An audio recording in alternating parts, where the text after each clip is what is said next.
Bueno, buenos días. Continuamos con esta segunda mesa del curso Pandemias, Pasado, Presente y Futuro. Y en esta ocasión contamos con el profesor Estanislao Nistal. Es de formación biotecnólogo y de especialidad es virólogo. Muy conocido porque además has tenido mucha repercusión en medios, porque además eres una persona que se cuenta muy a menudo contigo para comités de expertos como el de la Universidad de San Pablo CEU, y otros comités de expertos que asesoran a distintos órganos con acierto, porque además efectivamente esa repercusión en medios se acaba traduciendo en medidas concretas que nos están ayudando a conocer sobre todo la evolución de la pandemia y sobre todo también a prevenirla y a contenerla, ¿no? Bueno, pues en primer lugar, Stanis, gracias por participar en este curso. Sabemos que tu agenda es complicada porque tienes mucha docencia y sobre todo dedicas mucho tiempo a la investigación, que en España es especialmente necesario, y queremos agradecerte tu participación. Gracias a vosotros. Bueno, y verás, el objeto de contar contigo como ponente es, queríamos pedirte que nos resolvieras algunas dudas que surgen probablemente por información que pueda ser contradictoria y que circula por los medios, de manera muy particular con coronavirus. Sabemos que no es tu único campo de especialización y conoces bien otros tipos de virus y sobre todo aspectos muy biotecnológicos, tanto para la identificación, para el diagnóstico, como para muchos tipos de ensayos que haces precisamente sobre el impacto que los virus tienen en la salud animal y en la salud de las personas. Y queríamos preguntarte un poco, para que nos ayudaras, exactamente, ¿qué es un coronavirus? ¿Qué diferencia hay con un ortomixovirus de gripe o con otros tipos de virus circulantes que puedan producir infecciones respiratorias? Se oye ahora virus respiratorio sincitial y otro conjunto de virus. Y, es decir, biológicamente, ¿qué diferencias podemos encontrar entre unos y otros? Bueno, en primer lugar, muchas gracias por invitarme y por participar en esta Winter School. Es para mí un placer. Los coronavirus son un grupo de virus que se caracterizan por tener una estructura genómica y una estrategia de replicación que es característica y es muy distinta a la de otros virus respiratorios que nos afectan comúnmente. Muchos de los aspectos relacionados con el diagnóstico y con el tratamiento están basados precisamente en estas estrategias que tienen los coronavirus tan particulares para replicarse dentro de las células a las que infectan.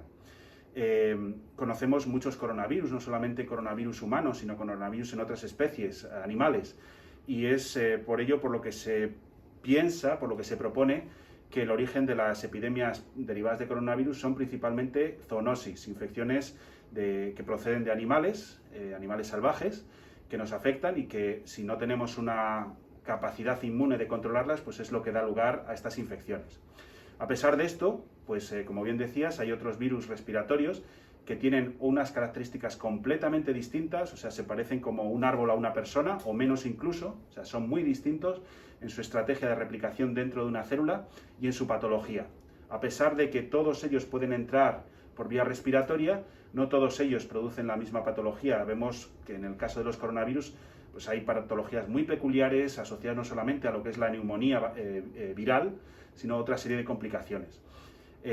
Otros virus respiratorios que conocemos es el virus de la gripe, por ejemplo, el virus respiratorio sincitial, pertenecen a familias completamente distintas de virus, su mecanismo de replicación es muy distinto, no tiene nada que ver, por ejemplo, con otros virus, como se han dicho por ahí, con los retrovirus, son muy distintos a los retrovirus, son muy distintos, por ejemplo, a otro virus respiratorio que también nos afecta, que son los adenovirus, el parainfluenza, bueno, pues hay una playa de virus respiratorios que dependiendo de que estén adaptados a humanos o que no estén adaptados a humanos, pues nos pueden producir una mayor patogenicidad o una menor patogenicidad.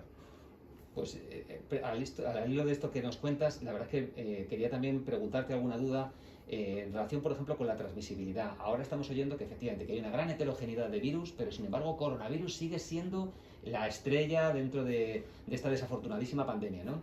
Y ahora empezamos a oír hablar que si la cepa brasileña, que si la cepa india, que si la cepa británica. ¿Qué diferencia? ¿Cuándo podemos considerar que existe una nueva cepa, que esta es emergente y que además puede tener consecuencias incluso más virulentas que la original que nació en Wuhan? Bueno, el concepto cepa habría que ponerlo en un contexto en el cual cuando estamos conceptualizando un virus, estamos teniendo en cuenta que el virus, siempre que se replica en un individuo, comete mutaciones. Es intrínseco al virus. Cuando se hablan, hay nuevas mutaciones. Bueno, yo siempre digo, en cualquier persona que se infecta hay mutaciones.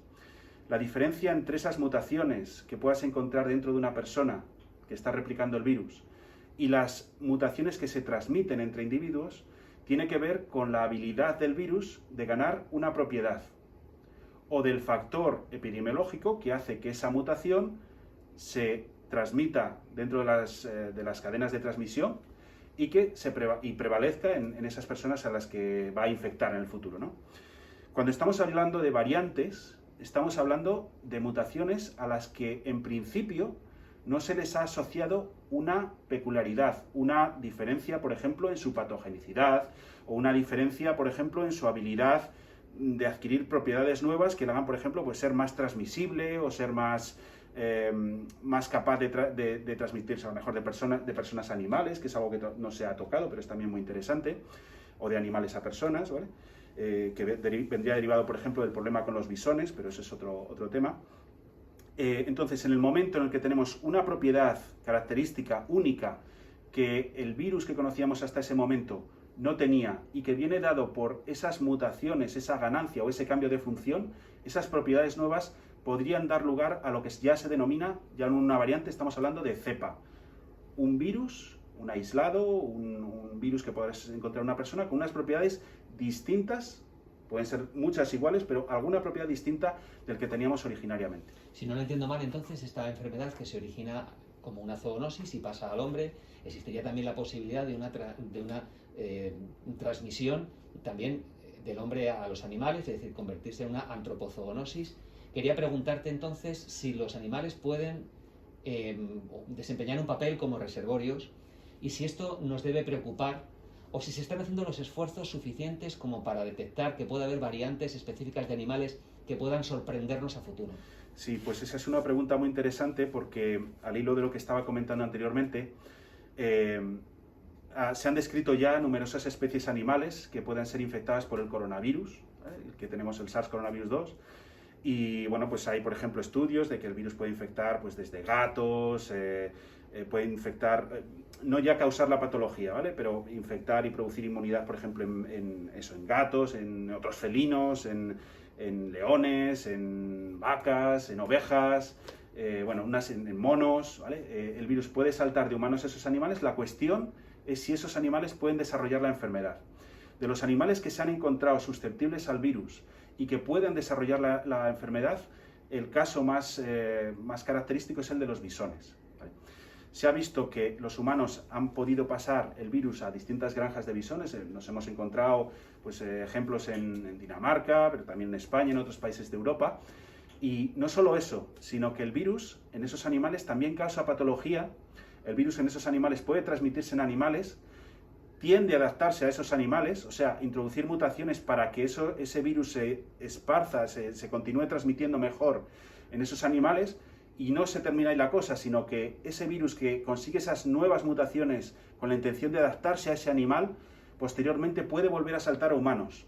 Y eso es algo que se ha visto con algunas variantes que se han ido aislado de las personas que se han infectado de alguno de estos bisones en las granjas de bisones. Entonces, este riesgo, ¿qué entraña, ¿no? Pues entraña no solamente el hecho de tener pues, unos animales que pueden desarrollar la enfermedad, y pueden sufrirla y pueden transmitírsela entre sí, sino dos riesgos, y pueden transmitirla a humanos, sino dos riesgos. Una, que el virus escape de esos animales que están confinados en estas granjas, que los animales escapen, y que empiecen una línea de transmisión evolutiva, divergente, en la naturaleza, infectando, por ejemplo, a otros animales, a otros mustélidos, por ejemplo, que estén en la naturaleza, y que el virus consiga adaptarse a estos nuevos mustélidos y ser un reservorio para que luego posiblemente pueda saltar otra vez a humanos, ¿vale?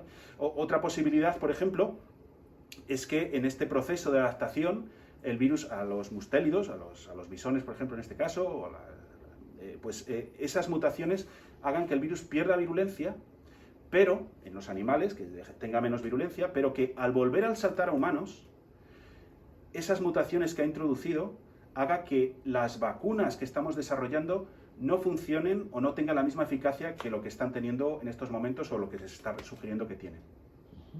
Entiendo entonces que primero, cuando hablamos de coronavirus por extenso, en realidad nos referimos, no es lo mismo SARS-CoV-2, que es un virus muy particular dentro de coronavirus, ¿no? Y al hilo de esto, quería preguntarte, SARS-CoV-2 entró ya directamente rompiendo muchos mitos y muchas fronteras, ¿no? Se comparaba primero con gripe, pero luego desafortunadamente no ha tenido el carácter estacional que esperábamos que tuviera, y luego también el carácter de que sea responsable de esta antropozoonosis hace que su erradicación desde luego esté resultando, desde luego por el momento, desafortunadamente infructuosa. En tu opinión, y existiendo otros coronavirus que no son SARS-CoV-2, ¿tenemos que empezar a acostumbrarnos a contar con SARS-CoV-2 como otro del conjunto de coronavirus circulantes que puedan producir a lo largo de nuestra vida algún tipo de patología, en algunos casos incluso asintomática, pero que tenga un carácter más permanente del que pensábamos al origen de la pandemia? En este sentido, los otros coronavirus humanos de los que comenzamos hablando, normalmente pues estamos acostumbrados a ellos porque nos producen un catarro y no le damos mayor importancia, pero si fuésemos, por ejemplo, a algún centro de diagnóstico o a algún hospital, nos encontraríamos con la sorpresa de que sí que hay pacientes que sufren patología por estos coronavirus. Bien porque son pacientes que están inmunodeprimidos, bien porque son pacientes que tienen otra comorbilidad. Estos pacientes pueden tener una infección grave y pueden morir, ¿vale? Lo que pasa es que el número de muertes, pues normalmente es una persona mayor que pues, pilló esto y se murió de mayor, yo qué sé, o porque le tocaba, ¿no? Que muchas veces se dice. Entonces, eso es un poco, yo creo que esta pandemia va a servir para volver a ponerle el foco en estas personas que estaban sufriendo no solamente coronavirus, otros coronavirus estacionales y a los que no se les daba mucha importancia, sino también a otro tipo de infecciones a las que, como la de la gripe, por ejemplo, que no causa pandemias, pero sí que causa muchas muertes todos los años, en las cuales pues nos hemos como vacunado, ¿no? No estamos acostumbrándonos a esas muertes y no le estamos prestando la atención más allá de lo que es el tratamiento hospitalario. En el caso del SARS-CoV-2, es muy probable que el virus, una vez que lleguemos a una inmunidad muy grande, una vez que la mayor parte de la humanidad tenga inmunidad frente a este virus, pueden surgir nuevas variantes, nuevas mutaciones que hagan que haya nuevas cepas y tal, pero es muy probable que tengamos una inmunidad, una vez que veamos por primera vez el virus o que nos vacunemos, es muy probable que tengamos una inmunidad que nos previene a desarrollar en la mayor parte de las personas una patología grave, pero va a seguir teniendo una incidencia en aquellas personas que no tengan esa inmunidad, o que tengan una inmunidad muy atenuada, o que tengan otro tipo de inmunodeficiencias. Entonces puede que vuelva nuevamente, incluso que después de que pase todo esto, y seguramente se convierta en un virus estacional, igual que son el resto de los coronavirus que producen pues, patología que estamos comentando anteriormente, o la gripe, o el virus respiratorio sincitial, que son virus muy característicos de la época invernal. Como buen microbiólogo divides muy bien la parte que es preventiva, la parte que es de diagnóstico y la parte que es de tratamiento. Y al hilo de estos tres bloques fundamentales, quería preguntarte, precisamente has empleado la palabra vacunación. Todos estábamos deseando que llegase la vacuna, que incluso aprobada con un uso compasivo, como otros tantos fármacos de carácter terapéutico, pues parece que poco a poco todos deseamos que se universalice al objeto de poder controlar este tipo de patología, ¿no? Pero se siguen escuchando mucha información que parece muy controvertida y que en muchos casos me parece que es desafortunada cuando no es directamente un bulo, ¿no? Y a veces por personas que podrían estar autorizadas. Es el caso, por ejemplo, de las afirmaciones en las que se dice que la vacuna es un ensayo de transgénesis o que de alguna manera modifica nuestro genoma. Es decir, tenemos una responsabilidad social cuando hacemos algún tipo de afirmación en el ámbito de la ciencia, y a mí me gustaría que nos dieras tu opinión sobre el papel de la vacuna en la preservación de la salud. Si de alguna forma tu mensaje es tranquilizador o tu mensaje es por el momento de precaución, o ¿cómo lo encuadrarías? Sí, vamos a ver. Si nos atendemos al número de muertes producidas hasta ahora por el virus y de las personas a las que ha afectado con especial virulencia, vemos que son personas mayores en las que quizá el problema sobre si el virus se integra y tiene algún problema pues sobre sus gónadas o sobre su transmisión genética, pues quizá ya sea un poco secundario. Y sí que es importante en estas personas, sobre todo, salvarles la vida, no volver a tener el riesgo que hemos visto durante la primera oleada, en el que muchas personas mayores murieron desatendidas, olvidadas. O sea, esto como sociedad no lo podemos permitir. O sea, nuestra categoría moral y nuestro nuestra creencia en el bien superior de la humanidad y en el cuidado que podemos ofrecer a estas personas nos tiene que hacer anteponer este tipo de afirmaciones. No voy a entrar en si transgénesis o no transgénesis, es el principio del cuidado de las personas mayores o el cuidado de las personas que están en alto riesgo de morir. Es totalmente necesario vacunar a estas personas primero. Luego ya cuando bajen las muertes y sigamos viendo pues, que hay otras personas que también van a tener que vacunarse por este tema, pues podemos entrar en este tipo de discusiones. El coronavirus y la vacuna que se está usando, la vacuna de ARN que se está usando frente al coronavirus, no es una vacuna que tenga los elementos necesarios para hacer transgénesis. Estamos hablando de RNA, el mundo de RNA y el mundo de los virus que no tienen retrotranscriptasa y el mundo, sobre todo, un virus o una vacuna que está basada en ARN mensajero. Hay que recordar, el ARN mensajero se está produciendo continuamente por nuestro cuerpo. No implica para nada que ese ARN se integre en nuestro organismo y que nos vaya a producir mutaciones o algún tipo de otra patología, ¿no? Entonces, en ese sentido, tranquilizar a la gente. Nos tranquiliza muchísimo y además creo que es muy acertada esta afirmación, porque de alguna manera hay veces que la desinformación produce casi más daños que el propio virus. De manera que en este sentido te agradezco y habla muy bien de ti el hecho de que nos hables con tanta claridad y nos ayudes precisamente a encajar estos conceptos. Virus RNA, vacuna basada en RNA. Sin ninguna duda coincido contigo en que las vacunas salvan vidas y nos quedamos con esta primera conclusión. Pero en esta lucha de salvar vidas, que es lo que nos debe mover en todo momento y que es lo que persigues siempre en tus investigaciones, cada vez de mayor repercusión social y científica, pues quería hacerte una consulta relativa a estas nuevas terapias basadas en anticuerpos monoclonales, que parecen ser bastante prometedoras. Es la primera vez que se emplean. Tenemos algún tipo de antecedente en otros tipos de afecciones. ¿Te parece que puede ser complementario a otros tipos de tratamientos? Sí, el uso de anticuerpos para neutralizar el virus es algo que se empezó a probar o a tratar de usar frente a muchos virus en la antigüedad.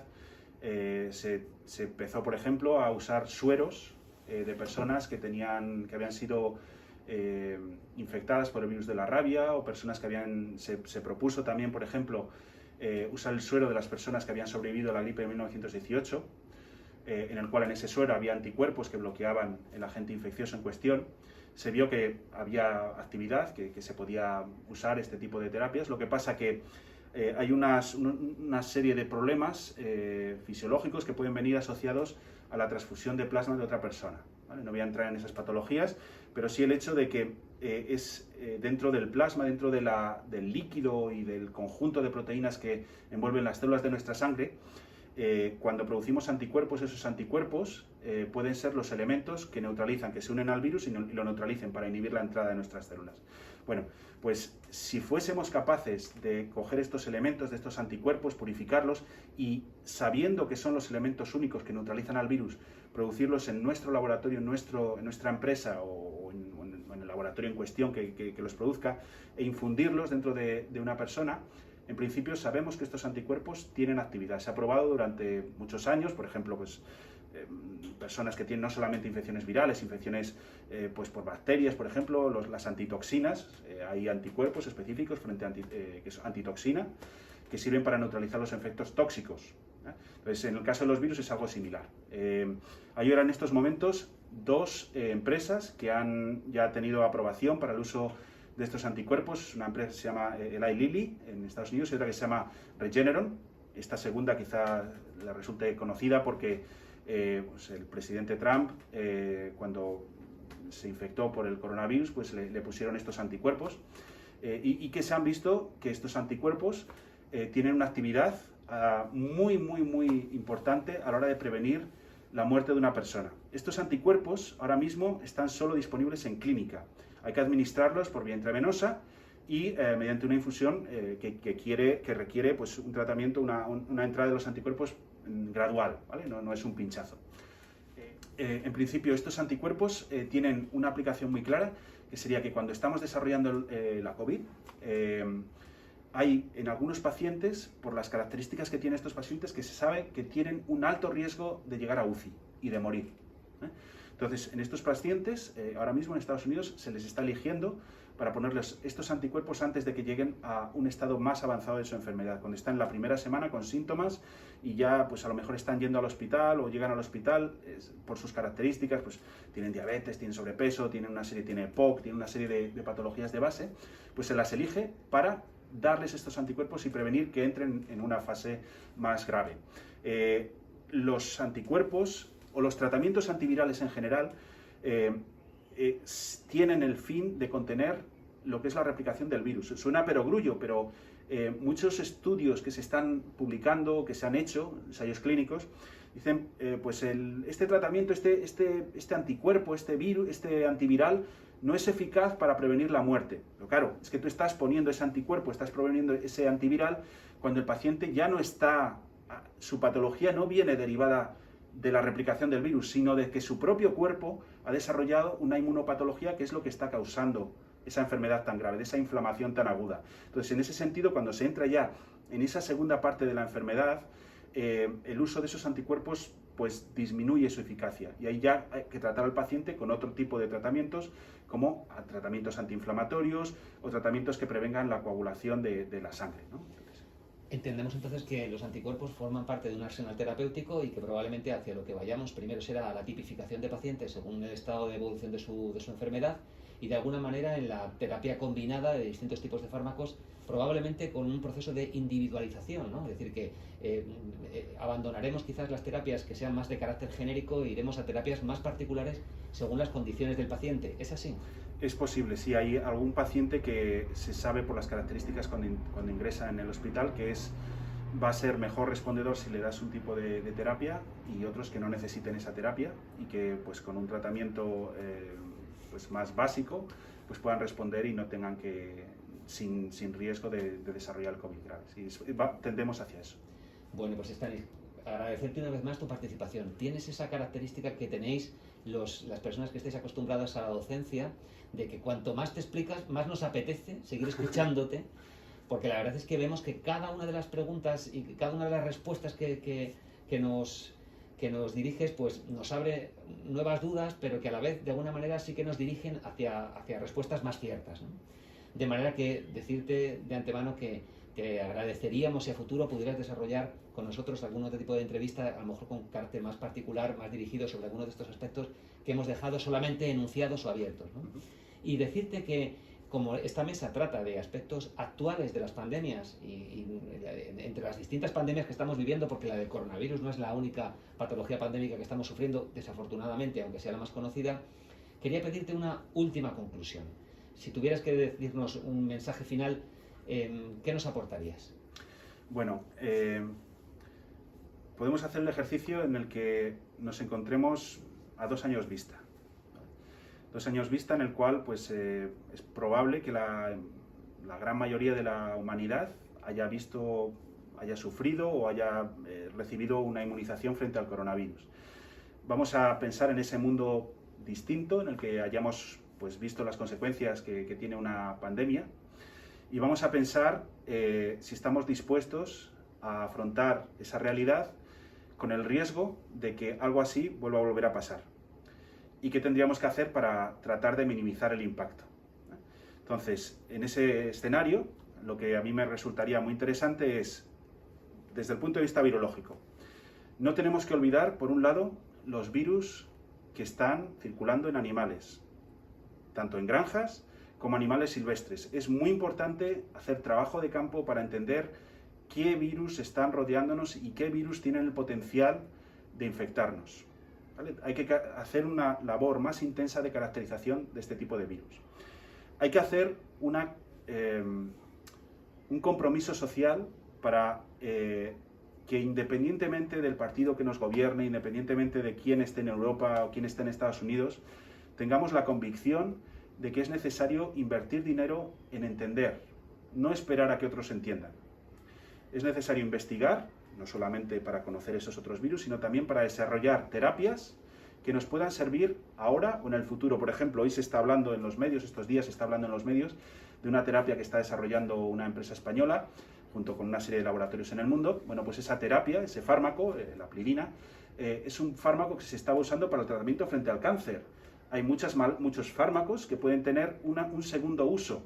Para conocer ese segundo uso tenemos que conocer cómo funcionan. Necesitamos investigar, necesitamos empresas también que sean capaces de arriesgarse, pero sobre una base que es estable, que es un tejido en el cual pues, el Estado, el gobierno, la sociedad valora ese bien y considera ese bien como algo suyo y lo tiene que proteger. Entonces, en esa nueva realidad que nos vamos a encontrar después, desde el punto de vista como investigador, me gustaría que la afrontásemos desde ese punto de vista como algo útil para prevenir cosas nuevas y esa investigación que vaya a orientar a algo que nos puede venir encima y que tenemos que conocerlo. Un poquito, por lo menos un poquito antes de que nos llegue. Pues nos quedamos con esa conclusión, la conclusión de que la investigación no solamente es necesaria para la terapéutica, para el diagnóstico de las enfermedades que estamos sufriendo actualmente, sino que la mejor manera de prevenir enfermedades futuras y que desafortunadamente sospecho que nos llegarán cuando nos hablas de reservorios, de animales, cuando nos hablas de variedad de cepas, de diversidad, de mutaciones, pues efectivamente aún estamos a tiempo de evitar nuevas pandemias si somos capaces de focalizar, como tú bien dices, nuestro esfuerzo en la investigación que con tanto éxito llevas y que desde aquí te animamos a que continúes. Pues muchas gracias, Stanis. Esperamos contar contigo en ediciones futuras de cursos como este, para que sigas ilustrándonos y nos sigas aclarando esas dudas que tan importante es que queden claras, nos queden claras a todos. Muchas gracias, Pues un placer y contar conmigo siempre que queráis.